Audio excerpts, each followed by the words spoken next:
Magandang araw!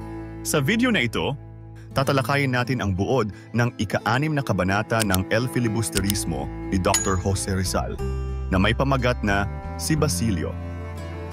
Pag-aaralan din natin ang mga mahahalagang pangyayari, tauhan, tagpuan, talasalitaan, at aral, mensahe o implikasyon na matatagpuan sa kabanatang ito. Simulan na natin. Sa kabanatang ito, ipinakilala si Basilio na lumisan sa bahay ni Kapitan Tiago sa madaling araw upang dalawin ang puntod ng kanyang ina sa gubat ng mga Ibarra. Sa pagbabalik-tanaw, naalala niya ang mga pangyayari 13 taon na ang nakararaan, kung saan inutusan siya na maghakot ng kahoy para sa paglilibing ng kanyang ina at ng isang sugatang lalaki. Matapos ang mga pangyayaring iyon, lumuwas si Basilio sa Maynila at dumanas ng hirap at gutom. Nagkataon naman na nadaanan siya ng karwahe ni Kapitan Tiago at Tia Isabel. Sa huli, kinupkop siya ni Kapitan Tiago at pinag-aral sa Letran. Bagaman, naging hamon ang kanyang unang taon sa Letran dahil sa kanyang kasuotan at sa mga taong nang maliit sa kanya, nagpursigi si Basilio sa pag-aaral. Nang minsang sagutin niya ng maayos ang katanungan ng isang Dominikong guro, natuwa ang mga kaklase niya at naging sobresaliente si Basilio. Inengganyo ni Kapitan Tiago si Basilio na mag-aral sa Ateneo Municipal, kung saan pinili niyang kumuha ng medisina. Sa kanyang 3 taon, marunong na siyang manggamot at nakapag-ipon upang makabili ng magandang damit. Nasa huling taon na ng pag-aaral si Basilio ng medisina at balak niyang pakasalan si Huli pagkatapos niyang makatapos ng pag-aaral. Dumako naman tayo sa mga mahahalagang pangyayari sa kabanatang ito.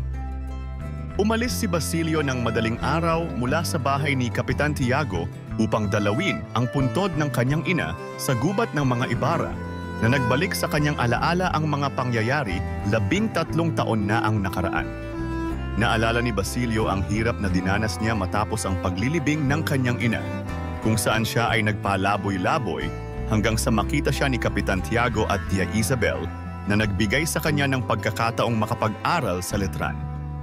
Sa Letran, nagkaroon ng mga hamon si Basilio dahil sa kanyang kasuotan at sa mga pangungutya ng ibang tao, ngunit sa kabila nito, nagpakita siya ng katalinuhan at naging sobresaliente sa klase matapos sagutin ang tanong ng isang Dominikong guro.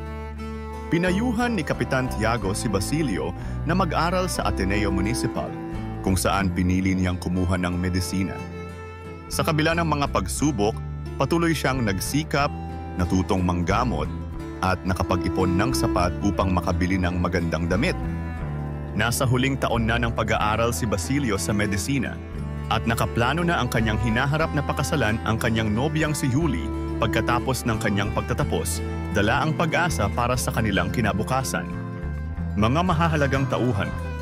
Basilio, ang pangunahing tauhan sa kabanatang ito, siya ay kinupkop ni Kapitan Tiago at pinag-aral nito sa Letran at Ateneo Municipal. Kapitan Tiago, siya ang umampon at nagpalaki kay Basilio. Binigyan niya ng oportunidad si Basilio na mag-aral at maging mediko. Tia Isabel, kasama ni Kapitan Tiago noong matagpuan nila si Basilio. Dominikong guro, ang guro ni Basilio sa Letran na nagtanong sa kanya kung saan siya ay nagpakita ng kahusayan. Mga kaklase ni Basilio, sila ang nagpakita ng paghanga kay Basilio pagkatapos niyang sagutin ng maayos ang tanong ng Dominikong guro. Huli, ang babaeng nais pakasalan ni Basilio pagkatapos niyang makatapos ng pag-aaral. Dumako naman tayo sa tagpuan ng kabanata.